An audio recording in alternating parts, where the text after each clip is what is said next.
Hello, ladies and gentlemen. Welcome to What You Say Anime. I'm your host, Peter. On today's episode, we will be reviewing the new Fujimoto movie, Look Back, and give our thoughts on everything that went down during this movie.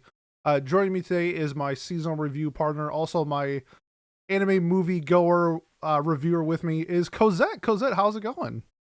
Hey, it's pretty good. I'm still recovering from a cold, so for audio listeners, I apologize. Yes, it's unfortunate we miss you in our seasonal review, but you're making up for it, helping me out with Look Back, because I would hate for this to just be a solo episode. So I'm appreciating your input that you will be providing this episode. Before we start talking about the movie, I want to get the reception that you had at the movie theater. Like, how many people were there? Any snacks, that type of thing, and just your experience overall with Look Back. Yeah, sure. So you already know this. This is actually my second time watching the movie. Not to brag, but I was one of the very few people at Anime Expo back in LA back in July that actually got to see the North American premiere. Unfortunately, Anime Expo had a very small room for the premiere, so only a few people were actually able to see it. So I was lucky enough to watch it then, and I loved it then. And then I watched it again today, obviously, because I had to watch it again. Because the viewing experience in the small room was like the angle wasn't great, the sound wasn't great, but the theater was packed. Like everyone was so excited for the movie. I was worried that people were going to talk because that's usually what happens. But everyone was silent during the movie, which was perfect because there's a lot of like silent moments in the movie. Yes. I didn't have any snacks. I had cough drops and hot water Coffee. because I masked up. Anyone who's concerned, I did mask up during the movie, and I was basically just trying to like withhold my coughs. But yeah, it was a great experience. It was a great audience. A lot of people didn't know about what happened post credits, so a lot of people left. Yep. But I really enjoyed the interview after. Yes, that reminds me of during COVID, like seeing like the Violet Evergarden movie, and like I need to cough, but like I also don't want people to think I'm a bioterrorist while watching this movie. But um, same for me. When I got into the theater, it was about 75% full. By the time the movie started, it was completely full. So that was nice to see. The last movie that I went to was the Haikyuu movie. I think that was like 40-50% full. So it was nice to see like a completely sold out theater for an anime movie, just because a lot of times it's not like sold out. This was sold out. So cool. It also was like, it's only airing like 1 or 2 days here. And the theater I went to only had one time. So if you wanted to go Yeah. see it, you had to go at like a specific time. So it makes sense why it was sold out. Um, Man, speaking of food, I haven't gotten Five Guys in like 3 years, and there's a Five Guys next to the movie theater, and there's a reason why I don't get Five Guys anymore, because that shit's expensive. Damn, that was more than my movie ticket for just a burger. So, the meal was great. It got me comfy, getting ready to go sit in my reclining seats to watch Look Back. But goddamn, Five Guys is. I mean, I get why Chili's is blowing up, because you can get like 3 things at Chili's for $13, and Five Guys, I think a burger was like, I think it was like $15. So that was our pre-movie going experience. But let's actually dive into the movie. That's why people are here. So Look Back, a Fujimoto one shot that you've read. I went into this completely blind. I was planning on reading it because I've read Goodbye Eri, and I really enjoyed Goodbye Eri. And then when saw that got announced for like an anime, I'm just like, I will patiently wait, because I think there's a couple like levels of being a Fujimoto fan, especially in North America, where like he's treated as like the next. I don't know. A lot of people love Fujimoto, and I get it, but like I'm more of like, I really liked. Spoiler alert! I really like Look Back. I really like Mhm. Goodbye Eri. I'm not the biggest Chainsaw Man fan. Fire Punch does nothing for me. So coming into this was the type of Fujimoto work that I was really looking forward to, and I love how he does like the character elements of his stories when they're in like a realistic drama setting compared to like the world. So, what's like your first impressions on diving into like Fujimoto's work, like Look Back, versus say something compared to like Chainsaw Man? So, my manga right here, my precious. It's one of my favorite one shots. If people don't know yet, it's like I cherish this manga so much.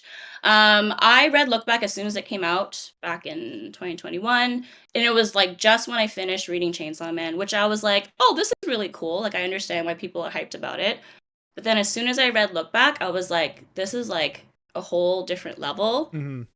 I love this. Like I was attached to it. I think Fujimoto's work, I like his stories more when they're shorter. So I did like Goodbye Eri. I really like Look Back. I'm like half and half with Chainsaw Man, and I didn't care for Fire Punch either. But I think his short form stories are more impactful, and he's Agreed. better at telling shorter stories than being forced to like write 150 chapters about Chainsaw Man. But I absolutely fell in love with the story. I cried the first time. I'm pretty sure I reread it many times, and there's not many manga that I have in my collection that I reread. I reread this right before, like last night, just to get ready for it. I reread it before Anime Expo as well, so I reread this very, very often. Don't ask me why. I'm very attached to it. I still cry every time I read it. Not as much as the first time, but I'm just really surprised by this work from him. And I'm not like a Fujimoto stan, but I am a Look Back stan because I Yeah. don't like Goodbye Eri as much. I'm very attached to Look Back.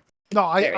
I 100% get it. And, we were talking about this during our seasonal review with something along the lines of the Evil Lieutenant in the Magical Girl show, where that had like real life implications of trying to honor something in a story where people have passed away. Where Look Back is the tragic events is based off of the Kyoto Animation arson. So Fujimoto taking the task of you seeing something like Chainsaw Man, where it is wild and chaotic and something like that, and then he has the artistic ability to write something to honor people, along with give something along the lines of what Look Back did, was showcase like a passion and a love for the art. So I gotta give props for props is due. I think people think that I'm a Fujimoto hater, but I'm not. I just greatly prefer stories like Look Back because I think this is what really showcases his writing ability, which I think is also showcased in the story, which maybe that can be the first point that we can get to, was the contrast between the two main characters, where we know Fujimoto doesn't like drawing like fighting scenes. He specifically has said this before, and I think if you read Chainsaw Man, I think a lot of the panels that stick out the most to me when I read it were the non-combat scenes, which a lot of times in a story that is the focal point of like the double spreads. There are that in Chainsaw Man, but not necessarily my favorite or the ones that stick out to me the most. And Look Back, they have that contrast where you have a character who is so talented at drawing like backgrounds. And then when you come to the forefront of the story where it's the characters and not just this background art, it kind of just looks like a normal manga, which I get a lot from Fujimoto. And then you have the contrast with Fujino, who is more of like the storytelling side of it. That's more of like her basis. So I thought that, at least to me, knowing that background with Fujimoto and then implementing it in these two characters was such a great contrast. Did you catch that at all? I didn't. I only caught that their names combined are his name. Yes. Yep. Yeah, but I really love them both, and I think like what I like about Fujimoto's writing is the character, like the different personalities he give his characters. And I guess the way they pronounce it was Kiyomoto. Yep. Not that was Kiyomoto, but it's actually Kiyomoto. But I loved her so much, and the way her personality really shined to me. But the two of them, like they gave me Black Cat and Golden Retriever energy. I don't know if you ever For heard about that sure. combo. Yeah, so they gave me that perfect duo combo. Sorry, Marnie's biting my hand. But yeah, I love them so much. One of the Discord mascots is Cosette's dog, so And she she is appears every now and getting jealous. then. Pay attention to me. No, okay. So I guess that's one thing that that did stick out to me with the contrast between the characters in Fujimoto. But I think the characters themselves were just, like you said, a little bit yin and yang Yeah, to each other. But like, I love the idea of just like bonding over like a specific passion, like kind of like what we have, or like we share the same passion with like talking about anime, and with that forms like a bond and a friendship that we have, and then we could talk about it and just be ourselves with it, and then that's what they were. Where you know, Fujino has she sort of like loses the drive, and this is also my favorite scene in the entire movie, where she loses essentially the drive after seeing I'm supposed to call her Moto so I don't screw it up, seeing Moto's like background work, and she's just like, I'm done, like I can't compete with this, because she's viewing it from like one viewpoint, and Moto is like, oh no, like you're a genius when it comes to like storytelling and your writing and stuff like that. but when Fuji like drops it off, and then gets like the spark of wanting to draw again, and the skipping scene, I thought that was just a masterclass of cinematography. Where this is confirmed in sort of like the interview at the end with the director, but it's like it's showcasing all the emotions that she's going through. Like she's happy, she's frustrated, she's mad. You see in the way that she just skips is she's doing it and not saying it, and then it gets to the point so much where as soon as she gets home, she doesn't even dry off. Like she just goes and starts drying, and like that's the passion that you have for something that much. Where like if something sparks in you, you just go and do it. And I thought that scene was just incredible. Did you have like a scene in particular that stood out to you the most? Uh, there's a lot of so when the manga came out, there's a lot of iconic panels, and the skipping scene is one of the top favorites of a lot of people. And the way that Oshiyama, who's the director, did it was my jaw like fell to the floor because in the manga that scene is like 2 or 3 Yep, panels. It's very flat. But the way that he approached this was that it was a lot more there's more life into it. There was different angles. Like the cinematography was incredible. And it really just enhanced Fujimoto's writing because, sorry, my phone's on. It really enhanced Fujimoto's writing because Fujimoto, I guess there's a lot of mangakas like this, but there's usually like no dialogue for across multiple panels, but you can actually tell what's happening. You for can sure. feel the emotion without any dialogue. Um, so I love that scene. It gave so much impact. My favorite scene was the introduction, like the of Kyomoto, Kyomoto and Fujino, like the first meeting. Because as soon as she appears, there you feel like this warmth and this light, and you can see like this instant connection between the both of them. It's kind of like when like two soulmates first meet. That was like an instant, like perfect scene, Yep. and I think the VAs in that particular scene nailed it, especially Kiyomoto's voice actor because she really did really well with Kiyomoto's like personality and like her introvertness and her stuttering. I just thought that that scene was done so well. Um, there's so many scenes that I can think of. Well, I guess just talking about bringing you back to the skipping scene, that the fact that this director, this is his first time being like a lead director. You mentioned it that Fujino's voice actress, this is her first voice actress role, is just. I mean, it's great that we're going to. This is like the blooming of like two people that we're probably going to see going forward quite a bit because. Oh, and it was Moto's first time too. Wow. So this is just like everybody's first. Everyone's a newbie, Everyone's I a think. newbie, and they killed it. This was. I just thought I, like the technical side of this movie was just so well done. yeah, yeah. One thing I also want to talk about was the animation, where Fujimoto has a very specific, I would say, art style. Where if you've read Chainsaw Man and then you looked at Fire Punch or you looked at Goodbye Eri, you would know immediately that it's Fujimoto. And I didn't get that with Chainsaw Man. I thought like it was a little bit more polished and like it's an anime, like I get it. I thought this was like really true to like how Fujimoto's art style was, and I felt like that was a great thing to see, where something along the lines of a little bit more. I wouldn't say it's like avant-garde, but it is a different art style. How he draws like eyes are very specific to Fujimoto. How he draws like sweat is very. At some points, it's disgusting, but like that's his style of drawing, and I got that with this way more than something with Chainsaw Man. Is that something along the lines that you like notice, like, dislike when it comes to the style of like story? Yeah, I think Oshiyama really did a very good job at replicating Fujimoto's artwork because he was the lead. He did everything. He did character design, he did lead animation. And so I was comparing like a lot of the panels and look very, very similar, but he added a bit more flair to it. So any of the like the close-ups of Fuji, I'm gonna call her Fujimoto now, Fujino, the close-up of Fujino when she reacted to the first panel, like the first manga of Kiyomoto's manga, that close up, that was perfect. And sorry, Marnie is being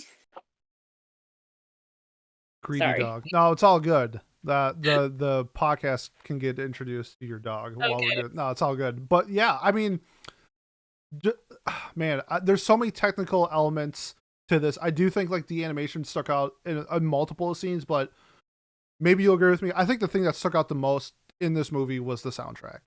I thought what they did with the music and in some scenes without the music was next level. Where we had like the nice piano scenes. They mentioned it in the interviews where they said like it seems like the what's the composer's name? Haruka Yeah. Nakamura, Yeah. that they were playing right next to you. And like, yeah, that's what it sounded like. It sounded like someone was playing piano right next to me. But then the scene, I love when they use the contrast of using music to raise scenes and then not using music or sound to also elevate that when she's at the door and there's no music, there's no sound. And it's just like, this is a masterclass of using sounds when you should. So, is there a particular, like song or instance of using music or without music that stood out to you in this movie? I love the entire. Like, I've been listening to the soundtrack since July, but I think my experience with the movie, because like soundtracks are always like the one thing that like I'll give a movie a 10 if the soundtrack is 100%. like perfect. Um, I started crying as soon as I heard the music the first time I watched the movie, and I still cried again today. I think it was such a great way. It wasn't too busy. It wasn't too orchestral. It was very simple. It reminded me, I think it was Silent Voice. It reminded me of Silent Voice for some reason. But I really loved the simplicity of the music. It was just so comforting. But then it was also impactful because you can just feel the emotion in the music. And then for some reason, violins always make me cry. Yeah, So as soon as 100%. the violins started to kick in, I was like, oh shit, I'm already crying. And it's like way at the beginning of the movie where nothing actually happened, but I just knew what was going to happen. So I already started crying. But I think it just amplified the movie so much. And I think the sound direction in general in the movie was perfect. Like you said, like the silent moments were there at the right times. Like her reaction when she found out about Kyoto's death, where it was just like completely silent. And you can hear people in the theater being like, oh my God. But it was just so perfect. And like, I have no notes for the music. It was just like, if you listen to it, it's a great working music to listen to. But I applaud the composer. I need to see if they've done anything else because I really love the way they approached this movie. Yeah, they did. Let's see, Trigun Stampede was, Oh, and then something called Carolina Suzume, which I've never heard of, from 2018. So maybe not a lot of anime related content, but I'm almost certain, just based off of the quality that I heard, that they're probably like a very prestigious piano player type of thing. But you mentioned before, music and soundtrack can make or break movies for me. Something that sticks out to me for like the best like OST, I think, for like a movie that, at least for me, is Your Name.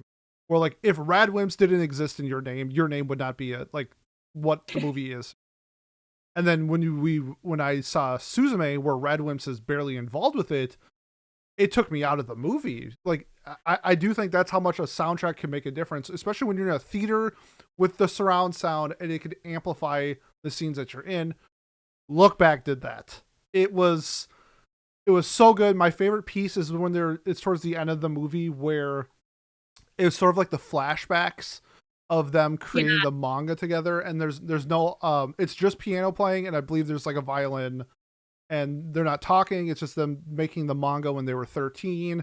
The steps are going through, and them like staying up until super late, and then falling asleep under the tonkatsu, wherever that thing is called, and it's not called tonkatsu, whatever the thing is called, where it's like a warming. Oh, the table. It's not tonkatsu. No, tonkatsu's like a food item. My Japanese is very poor, but you know what I mean, the table thing and like Kotatsu. That's what it is. I was close. I was on the right track. But like that scene was, so I didn't cry, but like because like I knew the twist. So like if I didn't know the twist, I probably would have cried. But like seeing their friendship in that moment because of the soundtrack, I was holding back because I was so I went with my buddy Ryan, so I didn't want to cry in front of my buddy Ryan. But I'm like, dude, I'm close. Like I'm holding on for dear life. So shout out to Ryan that he didn't see me cry in what Stoney calls thug tears. I had to thug it out Okay. here. But man, I'm just trying to think of like a soundtrack. Like that was probably the best music soundtrack since like Your Name or Weathering with You for me. I think it stood out that much to me to elevate the story, and which is why another reason why like I know you love the manga, but like this is the stuff why I love anime more than manga is because something like this could elevate it so much more for me. Where that scene is going to live rent free in my head for quite a bit. Yeah, Um, I mean, fun fact, that scene, a lot of scenes are actually not in the manga. So that makes sense. It's a one shot, so. yeah, so that compilation at the end was not in there. The thing that I like, the decisions that Oshiyama made were very smart. He added enough to not make it too long and not to make it too short because it's 140 pages, like it's a very short one shot. But what he added just made the story even better. Just the additional like scenes, there was some additional dialogue, but it made sense. But he just enhanced the like the material so well that like I do like the anime more than the manga, and I'll probably buy the DVD even though I don't own a DVD player because I just love the story so much. Hmm. But I think he just made some very very smart choices, and I don't know if you've ever heard of like how hard he worked on this Oh, movie. I It was actually heard. Yeah, I heard a lot. yeah, he worked very hard for this movie, and luckily at Anime Expo he was there, and he was very shy and timid, but I was really happy to see him in person. But you can tell how much blood, sweat, and tears went into this movie, and it was worth it, obviously. But you can tell how much he worked so hard on this movie. Well, when you mentioned that he was the director, lead character design, screenplay, key animation, animation director.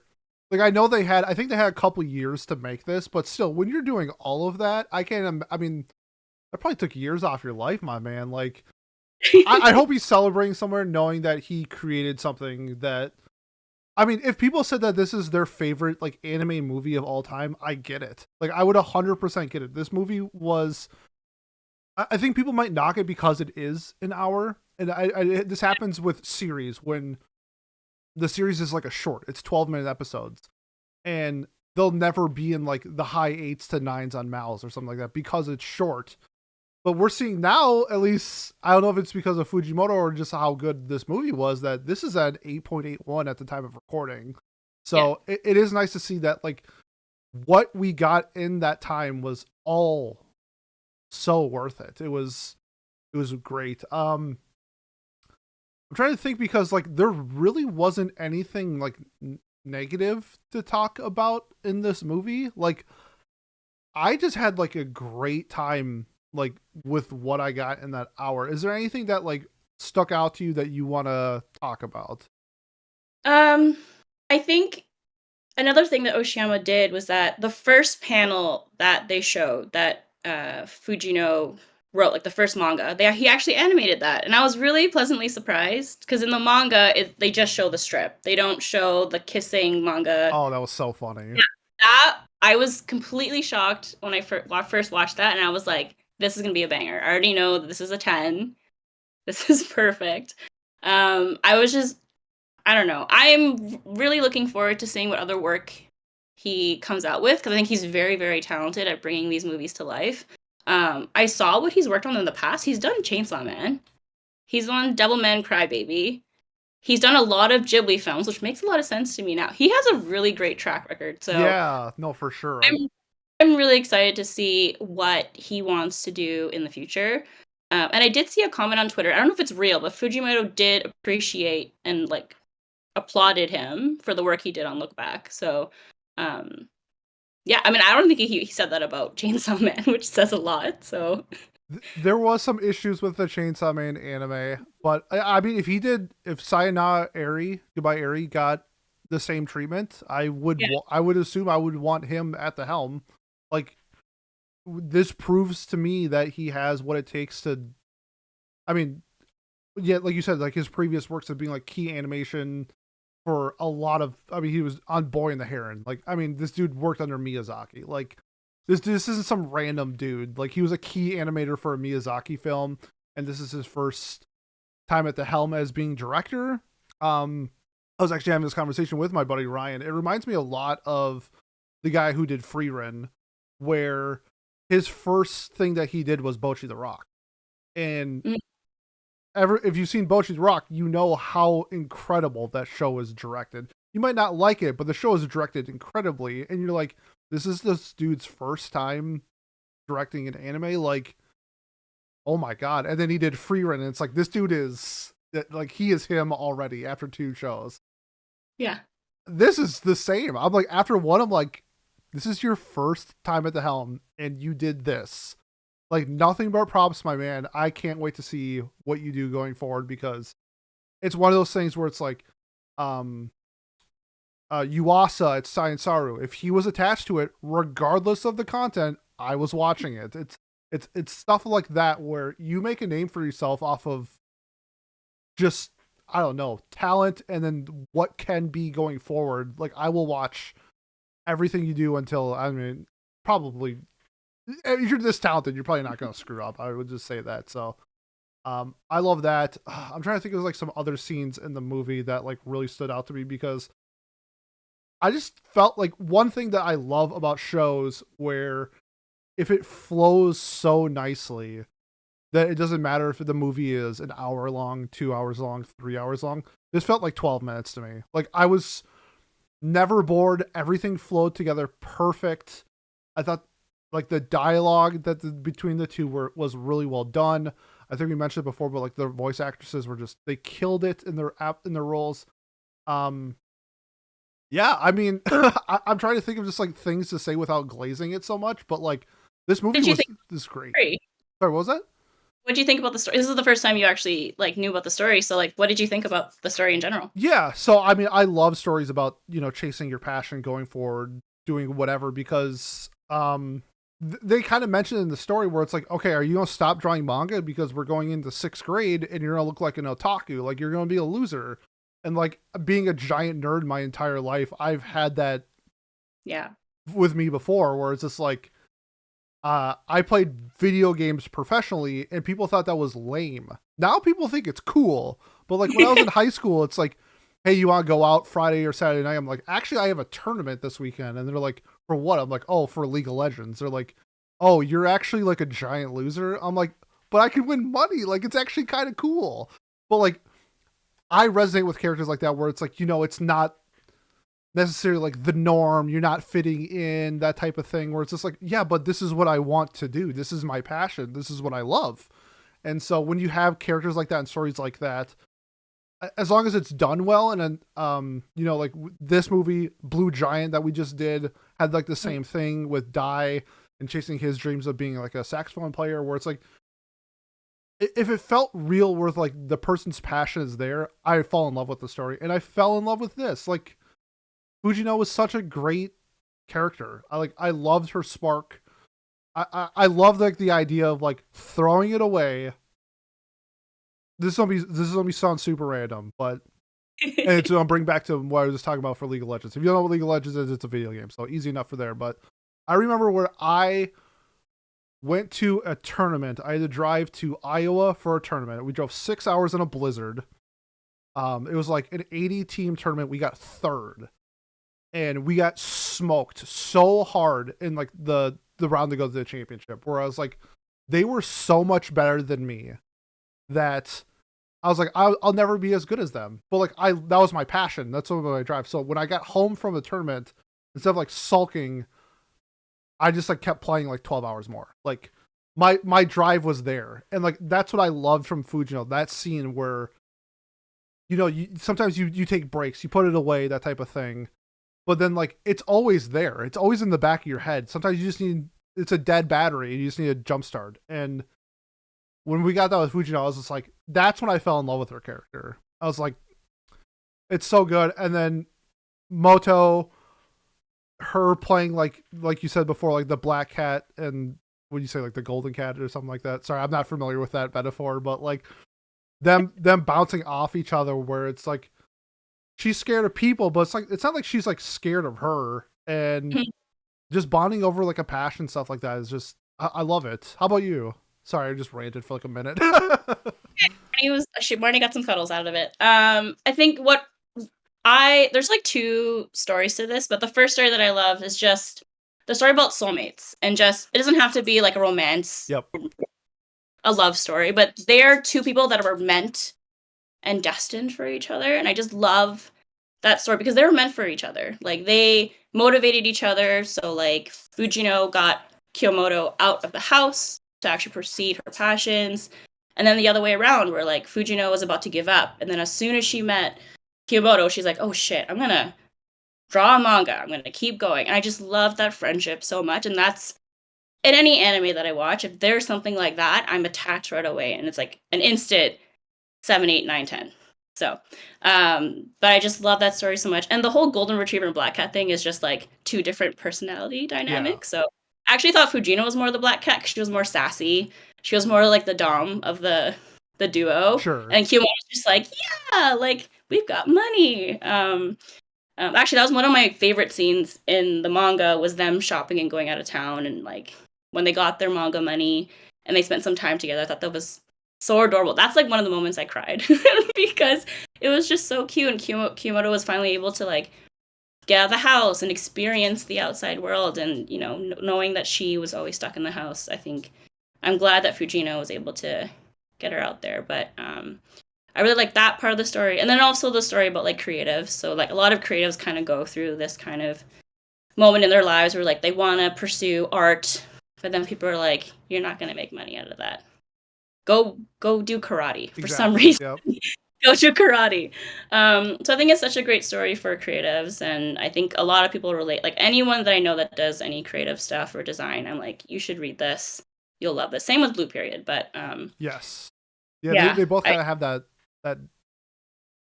finding your passion and then going for it type of thing. yeah, yeah.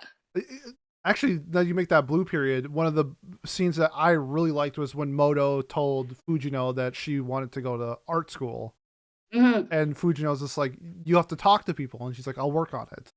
Like, Yeah. you're going to be scared. She's like, I'll work on it. It's like, that was such a great scene. And then, like, Fujino, like, kind of realizing, like, what she's saying, where it's like, okay, I am being hard on you, but it's like, it's out of, like, concern and love. Like, it wasn't like, you're going to fail. You're nothing without me. It wasn't something like that. It was just like, I'm worried about you because, like, your whole life, I just say, like, this part of your life has always been with me, and now you're not there anymore. It's like, okay, now I kind of have to go forward without you. And then you saw that in the scene where, like, she's trying to get, like, assistance, because, like, none of the assistants, this is how I took away from it, none of the assistants were Moto. Like, she was looking for Moto.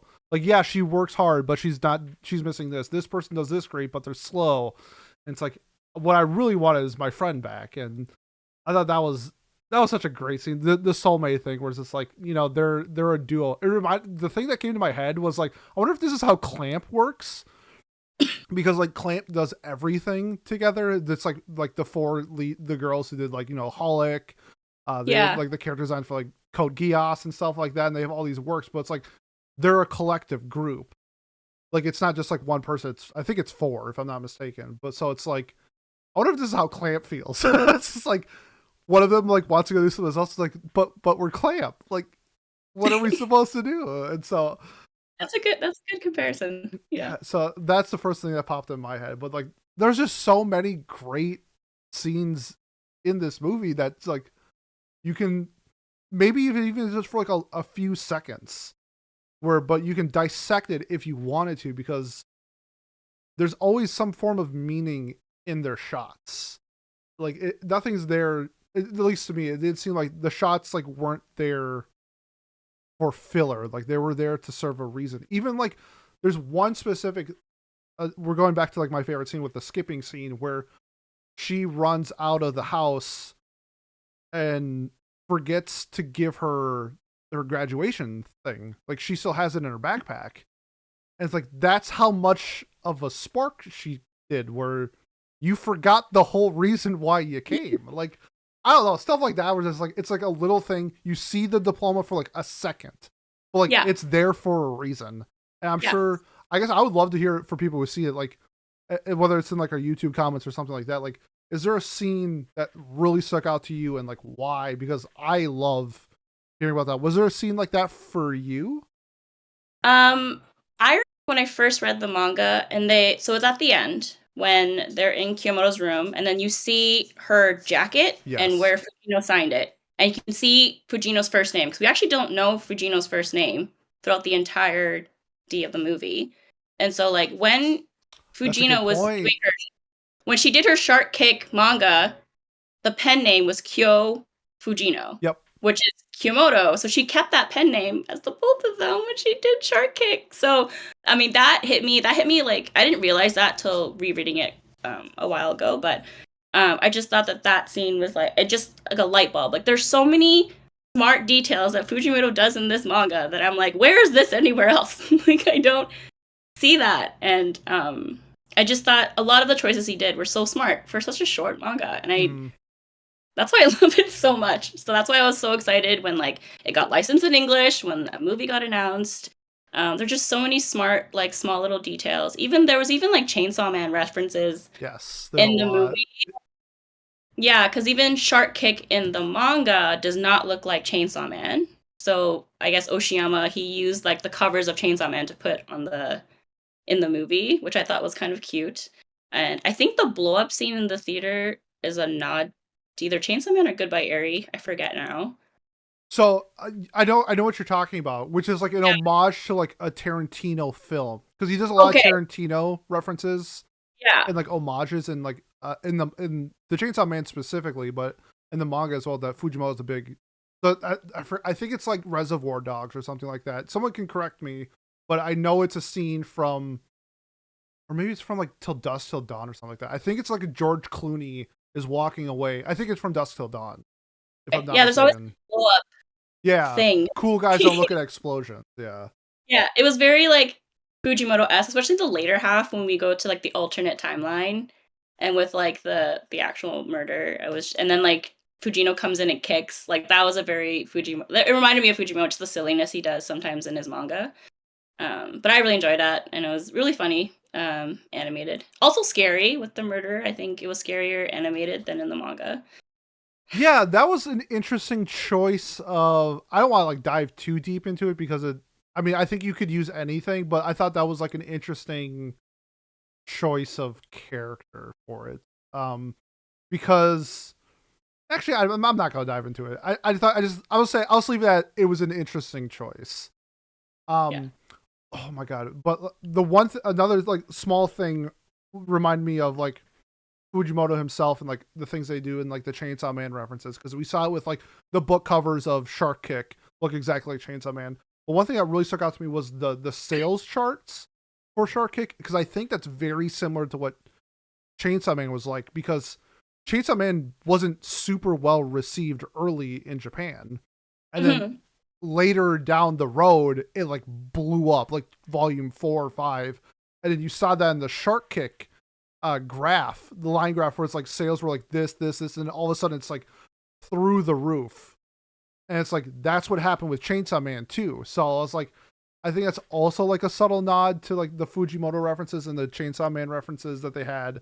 And I did like how the director was like, in Europe, they didn't really like react to it as much. But then they're like, when we went to LA, like everybody reacted to it. It's like, yeah, North American fans love Chainsaw Man and they love Fujimoto. Like, I feel like at least on like Twitter, he is like the most talked about mangaka in like the sphere that I live in, which is I think that says something. But like it's like he is beloved for so many different works, and I think I don't know if it's just us as North Americans or whatever, like gravitate towards something like Goodbye Area or something like Look Back or something like Chainsaw Man or something like Fire Punch, where like we at least appreciate him as a mangaka in some way.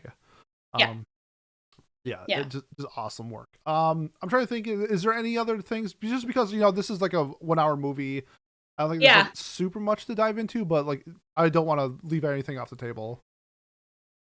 No, because I think we already talked about music. Cinematography was awesome. Oh, the POV of Kiyomoto running into her house to meet. Yes, running That out the was door. awesome. Oh, so good. Which, like, it just felt like you were her, and I love that. Just the whole camera work in the movie was amazing because that's not in this. Like, that's not, it's 2D.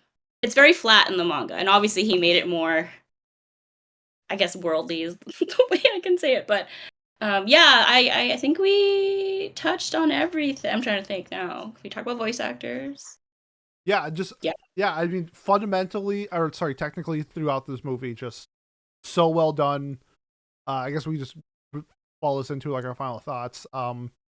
Love the story. Love the honoring something that happened in real life. Like that means when I'm very passionate about like the sphere that we're in, and when you have works like this where you're trying to honor a terrible tragedy in the best way possible, I think it really showcased like sort of like the people involved in this making the things that we love. It could be like a super extrovert like Fujino, and she's quirky and fun and everything like that. But then we can have somebody like Moto, where a little bit quiet, a little introverted, and it's like that's the beauty of it. It's all walks of life coming together and making that, and then losing how many people we did in like the Kyoto Animation thing was just like such an effect on the whole like anime world that's like it's a lot. It's hard to like put it into words sometimes with like the effect that it had. And I think how he honored them, and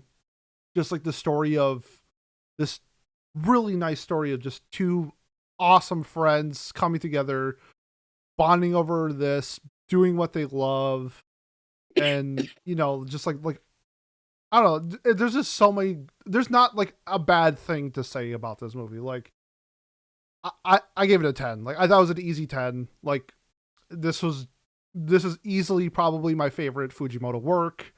Um, if he ever makes more one shots, that's definitely what I will be jumping to. But uh, props to the director, the voice actor, the music, the composition of everything that went in this movie. So much love, so much heart. You could feel it the entire time. Easy 10. My only problem with this movie is where I'm putting it in my top 100. So, um, nothing but good things about Look Back. Cosette, your thoughts? gosh, what can I say? I'm still shocked by how well this was done. I think I've been so blessed with so many great, a lot of my favorite mangas have been adapted and they've been so amazing, but this really takes the cake for me for some reason. It's just everything was perfect. Shout outs to Oshiyama. I know Oshiyama worked overtime and slept in his office, but I think it was worth it, the blood, sweat, and tears. Yes, we Um, appreciate you. Thank you. yeah. And then Fujimoto, you wrote a great love-ish story. Do a romance. Give me a romance. I think you can do it. I love this story so much, and it means so much to me. And just being able to see it animated, it's so animated so well with a great soundtrack and an incredible cinematography. I was just shook. I was shook when I walked out the first time I watched it and the second time I watched it. So I gave it a 10. I gave it a straight up 10. What? It's, No way. I don't shocker. Um, I don't know where it is in my top 100 because I don't have one, but I know it's like one of Only my favorite. psychopaths like me have a top 100. Okay. I know it's like probably one of my favorite animes of the year, and it's within like the top 5-ish area for the year right now. Um, Yes, I would also put it in that same range. Yeah, I love it so much. And shout out to G Kids because G Kids is the reason why it's here, and why it's airing in North America right now. Because the panel that I went to, there was some concerns because the movie's so short, and a lot of theaters don't accept movies that are that short into their theater. So that's kind of why there was an interview at the end to kind of prolong the length so they can actually air it in more theaters. Which is So great. I love that aspect. yeah, I want to see that more Me often because too. I would know more behind the scenes of a lot of movies. And but yeah, shout out to G Kids. They've been doing some great work this year. So yeah. Awesome. Well, 2 10s. If I would love to hear what people think in like our YouTube comments if you want to join our Discord. I'll links to that in our description. But yeah, I would love to hear people's thoughts on what they took away from it, because I do think that there are so many things that you could gravitate towards in this short movie that other people are going to fall in love with like I would love to hear people's thoughts on like not knowing the twist in this and like how that hit them and like them realizing it's based off of the Kyoto Animation arson and stuff like that. Where I don't know, I would love to hear people's thoughts. I love hearing people's thoughts on like anime and stuff, especially if I like it a lot. So, um, shout outs Same. to everybody involved in this movie. It was incredible. It's one of the best movies I've seen. Based off my top 100, where I think I'm gonna put it, it's probably in like my top 8 anime movies ever. Before or after Blue Giant? I put this above Blue. Well, I give Blue Giant a 9. So, Yeah. Oh, okay. where I'm thinking it, let me see the other movies that I have in this range. I think it's just below Madoka Rebellion, and Mm. it's above something like Your Name, Suzume, Weathering with You. So it's somewhere in the. I think it's still falling like my top like 40-ish anime of all time. I mean, what could you say bad about it? I know. Animation was like incredible. Soundtrack incredible. Voice acting so good. Direction so good. What the flow was so perfect. Like it just comes down to like, do I think this is better than Rebellion, which is one of my favorite anime movies of all time? No, but that doesn't say it's. I don't know. It just this movie was fucking great. Go see it whenever you can. Go stream it whenever you can. Go support this whenever you can. I would. I actually personally might just read the manga just so I can get a comparison between the two and see if there's something that maybe in the manga. I loved like seeing like what got cut, what got added. Try to think of why and just everything that goes along with it. Yeah, this was great. I loved it. I love talking to you about it. I was as soon as the movie got done, I was like, man, I'm out of groceries. Like I don't want to go grocery shopping right now. I want to go talk, but like I gotta eat food unfortunately. But like that's the mood I was in. Where like I want to get home and talk about this ASAP. And we're probably gonna boast about it in chat when other people start seeing the movie. Loved it. So good. 10 out of 10. Best movie I've seen this. Well, I guess the Haikyuu movie came out this year, so Yeah. it's on par with That the was a really Haikyuu good movie. I mean, I love Haikyuu, so like it's that's like. Do they're both great movies. Anyway, Cosette, thank you so much for taking time out of your day to review this with me. Do you have any parting words to your adoring fans? If you watch the movie, join the Discord and talk to us about it. Sick plug, Cosette. Yes, I'll leave that in the description below. And yeah, once again, let me know your thoughts, whether it's in Discord or comments, something like that. I'd love to hear from you. I just want to say thank you if you made it this far. Best way to support us: like, comment, subscribe, leave a review on whatever platform you're watching or listening to us on. Yeah, just want to say thanks, and I hope that we can do. When we get more anime movies out, you'll be able to join me and we can talk about it. I don't know if anything's gonna come out anytime soon that's gonna be as good as this movie, but Mononoke. all the Mononoke movies, I really like that. I wish that was in theaters though and not on Netflix, but we'll talk about that too. So thank you I so still need to watch the show though, so Oh, you haven't seen the show?